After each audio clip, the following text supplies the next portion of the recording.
మోసము నెరిగిన దేవునికి మహిమ కలుగునుగాక. ప్రియ స్నేహితులందరికీ దివ్య వాక్యోదయం. ఈనాటి పాఠ్యభాగము మత్తయి సువార్త 26:15. నేనాయనను మీకు అప్పగించిన ఎడల నాకేమి ఇత్తురని వారిని అడిగెను. అందుకు వారు 30 వెండి నాణెములు తూచి వానికి ఇచ్చిరి.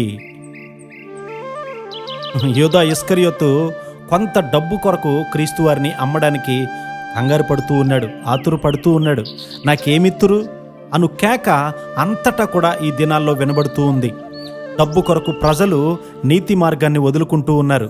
వారి ఆత్మలనే అమ్మివేయడానికి సిద్ధంగా ఉన్నారు. ధనాన్ని పూజించే వారికి భక్తి అనేది అబ్బదు. అతనికి భక్తి ఉన్నా కూడా ధనాన్ని ఆర్జించడానికి అది ఇంకొక మార్గమై ఉంటుంది. సంఘం అంటే ఒక ప్రార్థించే వారి యొక్క గుంపు అనే అర్థం. అపోస్తుల యొక్క కాలంలో సంఘంలో ఉన్నటువంటి సభ్యులకు ఎల్లప్పుడూ కూడా ప్రాణాపాయం ఉండేది. అందరి చేత తృణీకరింపబడి బహుగా శ్రమపరచబడినా కూడా జయంతో ఆనందిస్తూ ఉండేవారు. సంఘాలను ఒక బ్యాంకుతో పోల్చవచ్చు.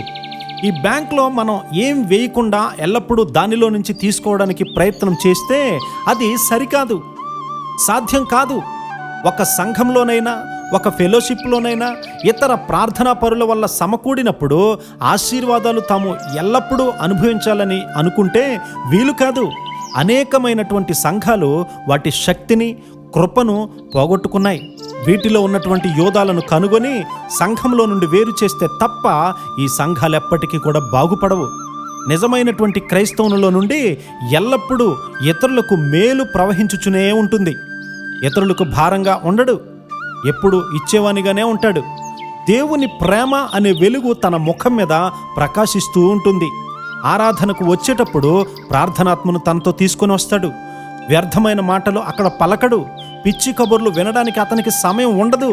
దేవుడు అతనిని గొప్ప ఉద్దేశంతో రక్షించాడు కాబట్టి ఆ ఉద్దేశాన్ని నెరవేర్చడమే తన యొక్క గురి. సంఘం యొక్క విశ్వాస ధనాగారానికి ఎల్లప్పుడూ కూడా తన భాగాన్ని తెచ్చి కలుపుతూనే ఉంటాడు. తన మాదిరి జీవితం వల్ల అనేకులు దీవించబడతారు. నేడు ఆత్మలో జన్మించిన వారు ఉన్నత స్థితిలో ఉన్నవారి మధ్య మనకు అవసరం. భయం లేకుండా దేవుని నిత్య సత్యాలను బట్టి ప్రజలను నడిపించుకోగలిగిన వారు కావాలి. మనుషుల చేత కాకుండా దేవుని చేత నడిపించబడేవారు అన్ని తెగలలోనూ అవసరం. నాకేమిత్తురు అని అడిగేవారు కాకుండా దైవజనులు మనకు అవసరము. అలాంటి కృపాధన్యత దేవుడు మనందరికీ అనుగ్రహించునుగాక. ఆమేన్.